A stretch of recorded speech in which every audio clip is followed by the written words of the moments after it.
오늘 하나님 주신 말씀은 우리 사도행전 9장 32절로 43절까지 말씀입니다.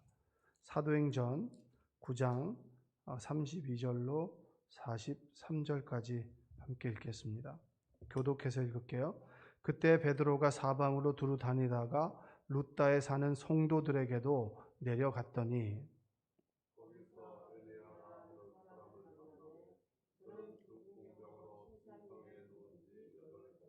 베드로가 이르되 에니야야 예수 그리스도께서 너를 낫게 하시니 일어나 내 자리를 정돈하라 한데 곧 일어나니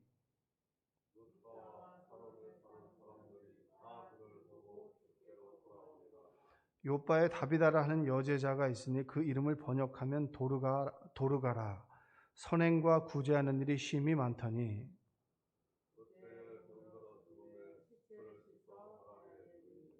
룻다가 요바에서 가까운지라 제자들이 베드로가 거기 있음을 듣고 두 사람을 보내어 지체 말고 와 달라고 간청하여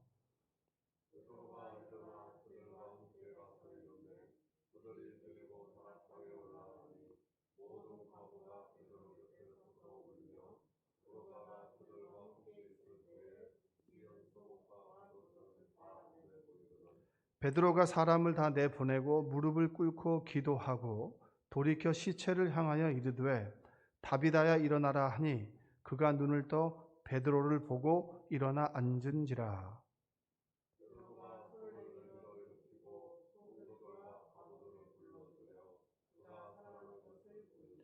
온 요빠 사람이 알고 많은 사람이 주를 믿더라. 베드로가 요빠에 여러 날 있어 시몬이라는 무두장의 집에서 머무니라. 아멘. 오늘도 하나님의 은혜가 여러분의 삶 가운데 함께하기를 주님의 이름으로 축복합니다. 새벽에 피곤하신데 오늘도 하나님의 은혜 받고 돌아가시기 바랍니다. 자, 이방인의 초석을 놓은 사람이 누구인가라고 하면 우리는 대부분 이제 사울을 이제 바울을 알고 있습니다. 그런데 이방인의 선교를 시작한 초석을 놓은 사람, 가장 먼저 첫 돌을 놓은 사람은 베드로입니다. 베드로가 사실은 물꼬를 틀어놨고, 그리고 바울이 회심하고 난 다음에 안디옥 교회를 중심으로 해서 이방 선교에 어떻게 보면 길을 닦은 거죠. 처음에 물꼬를 튼 것은 바로 베드로라고 하는 사람입니다. 그 베드로가 이방인에 대한 인식, 그리고 이방인에 대한 선교를 시작하기 전에, 그러니까 10장에 보면 고넬료의 이야기가 나옵니다. 의인이고, 그리고 로마의 백부장이고, 그 고넬료를 선교하고 전도하기 이전에, 그러니까 이방인에 대한 어떤 그 선교의 초석을 놓기 바로 직전에 오늘 9장에 나오면 두 가지의 기적의 사건이 나옵니다. 여러분들 하나님을 믿으면서 하나님께서 나의 몸을 그리고 나의 일상을 치유하시고 회복한다라고 하는 것을 믿으십니까? 여러분 지금도 경험하고 계신가요?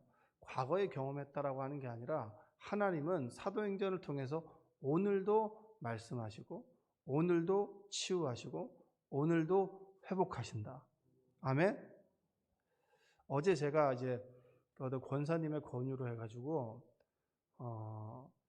임종을 좀 앞두고 계신 분에게 복음을 좀 제시해 달라고. 그래서 코로나기 때문에 직접 가는 것도 좋지만 영상으로도 가능합니다. 그래서 영상 통화를 했습니다.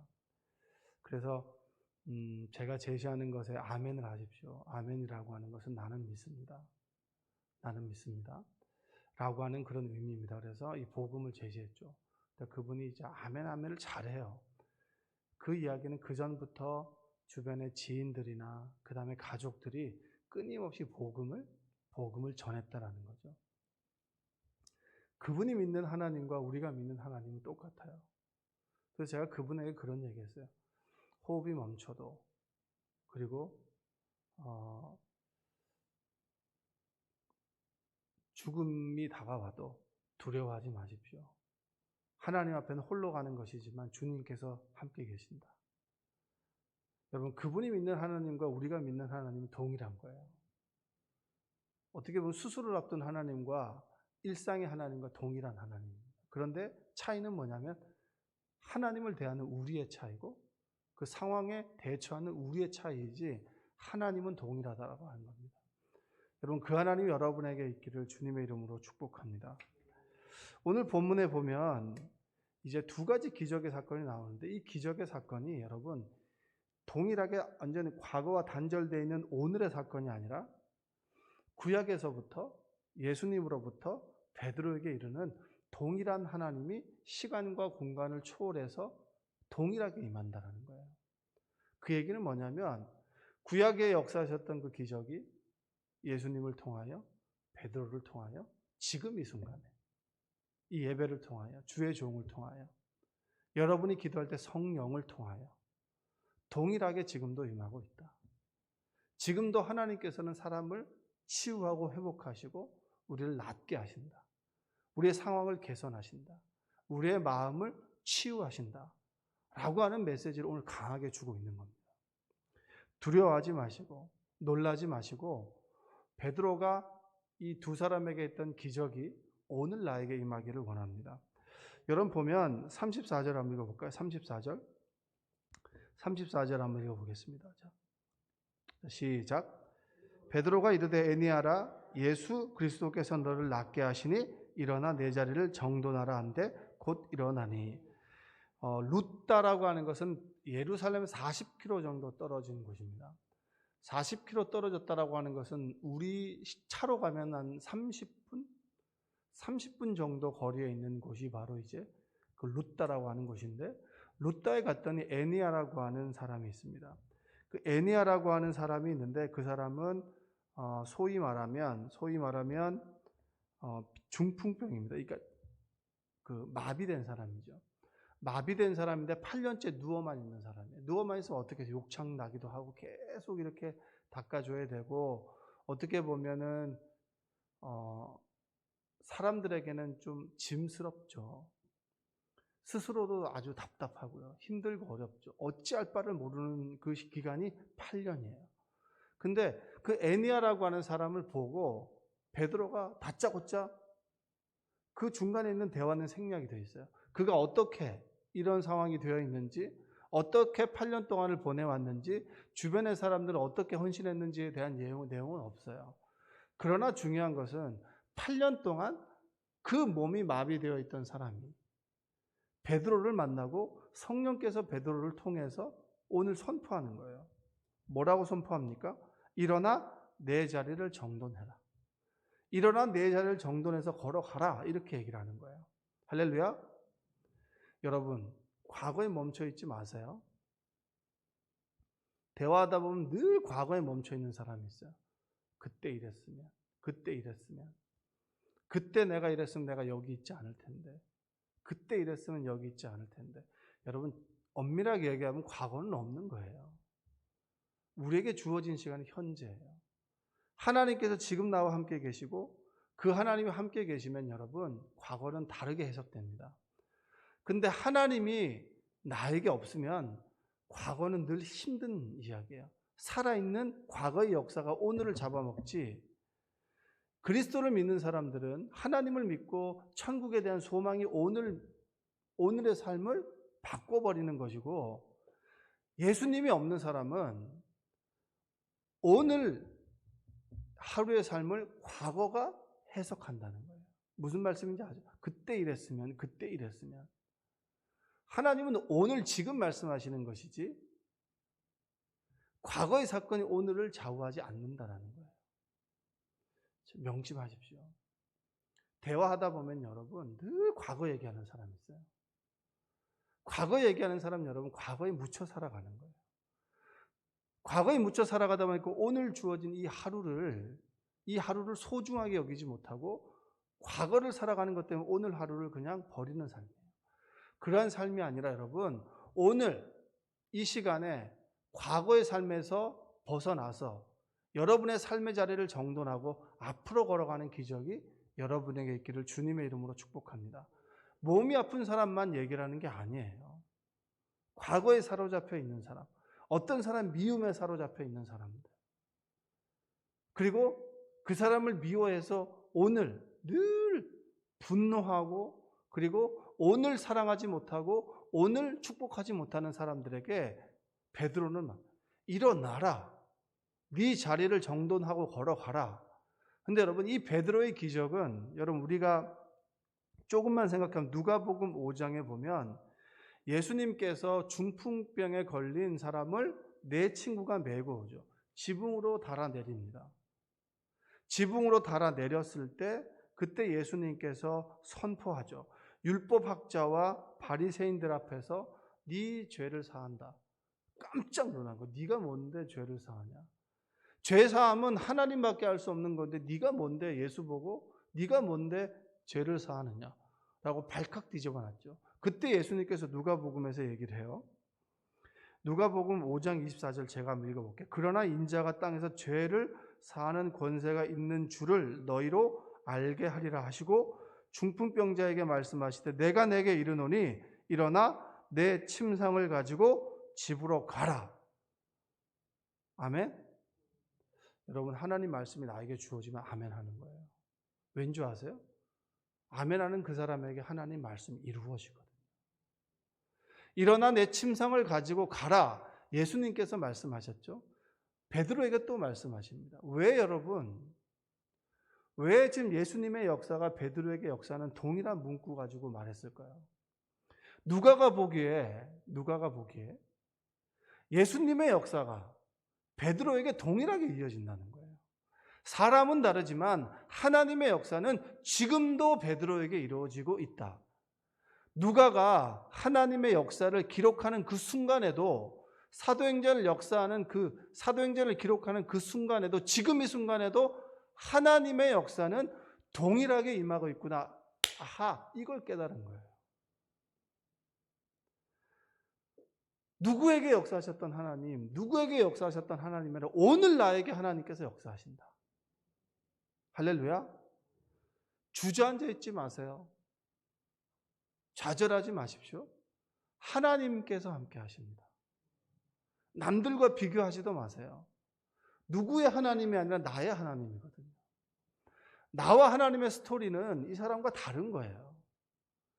이분은 이분의 하나님과 가는 것이고요. 나는 나의 하나님과 가는 거예요.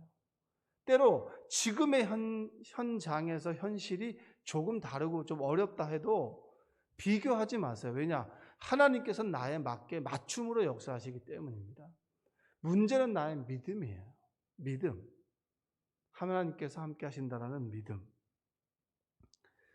하나님께서 베드로를 통해서 에니야에게 역사하셨고 예수님께서 중풍병에 걸린 그 환자에게 역사하셨던 네 자리를 들고 일어나라 라고 했던 그 역사가 오늘도 여러분에게 임하기를 원합니다. 자, 여러분, 우리는 보면 아브라함의 하나님을 얘기하죠. 구약에 보면 아브라함의 하나님, 이삭의 하나님, 야곱의 하나님. 그 다음에 뭐가 있어야 될까요? 나의 하나님. 왜 그 얘기를 했을까요? 이삭은 아브라함의 하나님이고 이삭의 하나님을 얘기하죠. 야곱은 뭐죠? 야곱의 하나님을 얘기하죠. 여러분, 우리가 고백해야 되는 건 뭡니까? 아브라함, 이삭, 야곱, 그리고 누구의 하나님? 나의 하나님.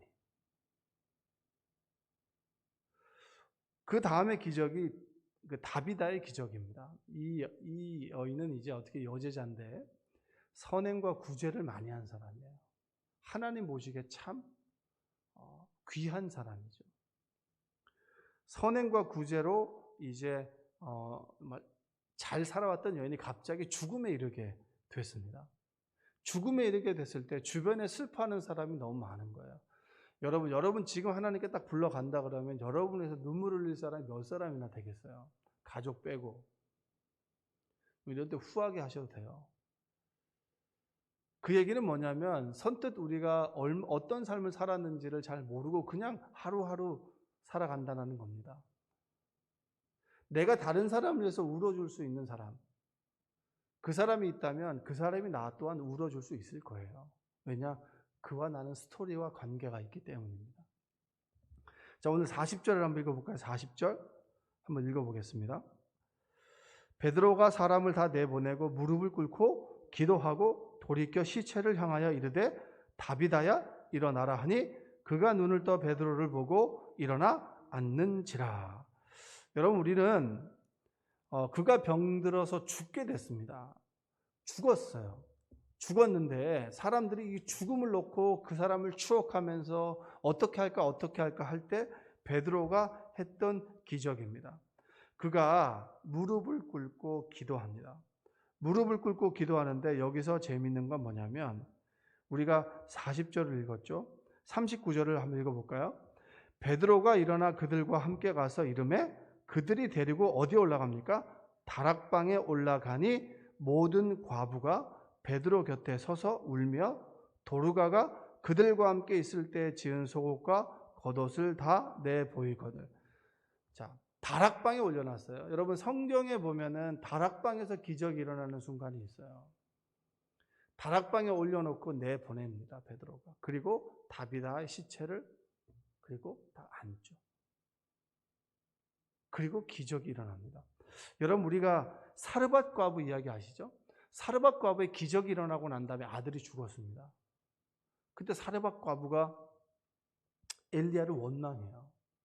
당신이 와서 선과 악을 구분할 수 있는 기준이 됐습니다. 이라는 얘기는 뭐냐면 당신이 오기 전에는 우린 참 잘 살았습니다.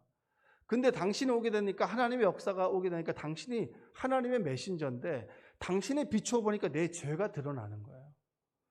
여러분, 어떤 사람 앞에 딱 서면 그분이 믿음으로 살아가는 모습을 보고 내가 이렇게 살면 안 되는다라고 하는 생각 해본 적 있으시죠? 내가 이렇게 믿는 사람은 이렇게 살면 안 되는데 내가 예수 믿은 지가 10년, 20년이 됐는데 지금 바로 믿은 저 사람보다도 못한 삶을 살아가면 되나? 하나님이 기뻐하시지 않을 텐데 라고 하는 걸 느껴본 적 있으시죠? 똑같은 거예요.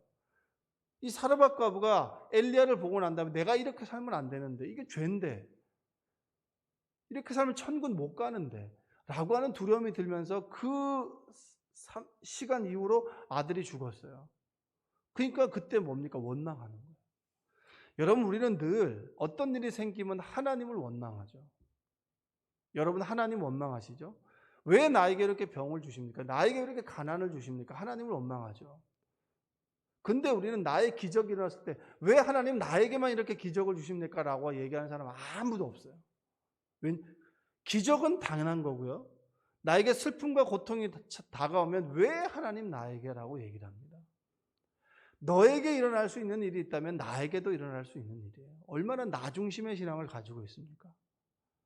내가 병에 걸릴 수 있다면 그 사람도 걸릴 수 있고 그 사람이 병에 걸릴 수 있다면 나도 걸릴 수 있는 거예요. 우리는 이런 질문을 하잖아요. 여러분, 왜 죽음의 순간에 이르러서 예수 믿는 사람은 천국 갑니까?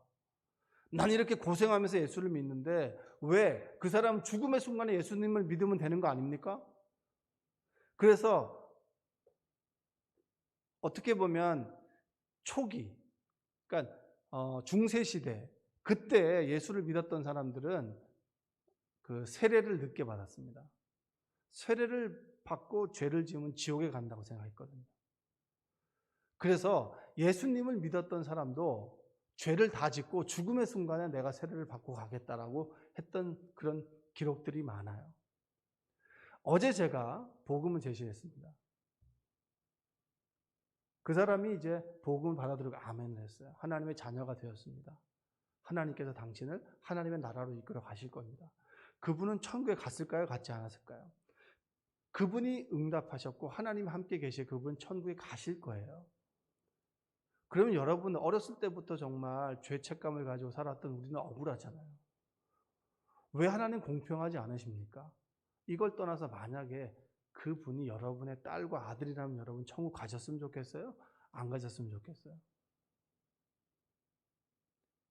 십자가 옆에 있던 강도가 있었습니다. 그는 죽기 전에 예수님을 믿고 하나님의 나라가 너에게 임할 것이다 라고 말씀하셨어요. 그 강도가 여러분의 아버지라면 그분은 천국 가셨으면 좋겠어요? 안 가셨으면 좋겠어요? 여러분, 나와 관계없이 나는 고생했는데 너와 나는 전혀 다른 사람이고 하나님의 입장에서 볼 때는 너의 형이고 너의 동생이고 너의 아버지고 너의 어머니다. 근데 그가 어떤 잘못으로 하나님을 떠났고 몰랐고 마지막 순간에 하나님을 믿는 것이 얼마나 감사하지 않냐. 죽음의 순간에, 고통스러운 그 순간에 하나님께서 함께 있다라고 하는 그 믿음과 평안함이 그를 얼마나 그 인생을 얼마나 이끌어 가겠느냐. 만약에 저의 형님이 그런 상황이라면 저는 얼마나 눈물을 흘리며 감사하겠어요. 하나님, 기회를 주신 하나님 감사합니다. 근데 우리가 얼마나 이기적인가요? 굉장히 이기적이에요. 나에게 고통이 찾아오면 왜 하나님 나에게 고통을 주십니까? 저 사람의 고통을 찾아오면 나는 아무렇지도 않아요. 왜냐하면 내 일이 아니니까. 근데 어느 순간에 하나님을 알고 하나님을 믿고 하나님을 경험하게 되면 여러분, 그가 당하는 고난이 나의 고난 같아요. 너무 마음이 아프다. 기도하지 않을 수 없구나. 그게 여러분 예수를 믿는 거예요. 베드로가 원망하는 그 사르밧 과부의 아들을 앞에 섰습니다. 그가 원망하는 걸 뒤로하고 내 아들이라면 얼마나 아플까? 마음이 아플까? 힘들고 어려울 때 아들을 의지하고 살았는데 그 아들 앞에 섰습니다. 그 아들 앞에 서서 고백했던 게 뭡니까? 오늘 우리가 읽었던 40절이잖아요. 다비다야 일어나라. 다비다야 일어나라를 가지고 뭐라고 얘기했습니까? 다락방에 아들을 눕혀놓고 일어나라. 다락방의 기적이, 엘리야의 기적이 베드로에게 다시 일어나고 있다. 이 얘기는 뭐예요? 주는 메시지가 뭡니까? 너는 엘리야를 모르지. 그 엘리야의 역사하셨던 하나님이 지금도 너에게 역사하고 있다. 여러분, 우리는 사도행전을 통해서 그렇구나, 베드로에게 역사하시는 하나님이 참 대단하구나. 그게 아니라 그 하나님이 지금도 나에게 역사하신다. 우리가 믿음이 없고 하나님을 절대적으로 신뢰하는 신뢰가 없는 것이지, 하나님은 지금도 역사하신다는 거예요. 지금도 여러분의 삶 가운데 역사하신다는 거예요. 지금도 함께 하신다라고 하는 메시지를 우리에게 주고 있어요. 엘리야의 하나님, 그리고 시간을 훌쩍 넘어서 예수께서 기적을 베푸실 때 함께 하셨던 하나님의 능력이 베드로를 통하여, 그러면 베드로를 통하여 역사했던 하나님이 오늘도 나에게, 할렐루야. 여러분, 그 믿음이 여러분에게 있기를 원합니다. 무력하고 무력하게 살아가지 마세요. 하나님 지금도 살아계십니다.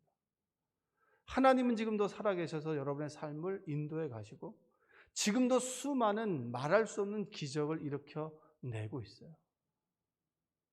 우리가 왜 내 삶에 기적이 일어나지 않습니까? 여러분, 지금 살아있는 게 기적이잖아요. 하나님을 믿으면서 깨닫는 것 중에 하나가 뭔지 아십니까? 당연한 것이 당연하지 않다는 거예요. 당연하게 여겼던 것이 당연하지 않다라고 하는 것을 우리는 고백할 수 있습니다. 여러분, 베드로의 삶을 통해서 나타났던 기적이 오늘 21세기 코로나 시대를 살아가고 있는 우리에게, 코로나 때문에 무기력하고 날마다 불평과 원망 가운데 살아가고 있는 우리에게 동일하게 임한다. 여러분, 우리가 두려워하는 것은 어떻게 보면 전염병이 아니에요. 그 전염병에 길들여진 나 자신이에요.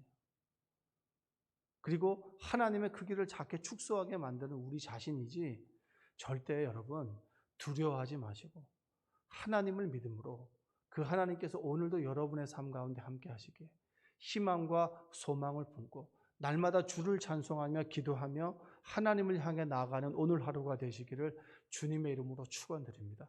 기도하겠습니다. 사랑과 은혜가 풍성하신 아버지 하나님, 감사합니다. 하나님께서 우리를 주님의 전으로 불러주시고 피곤한 가운데 하나님 말씀을 듣게 하심에 감사합니다.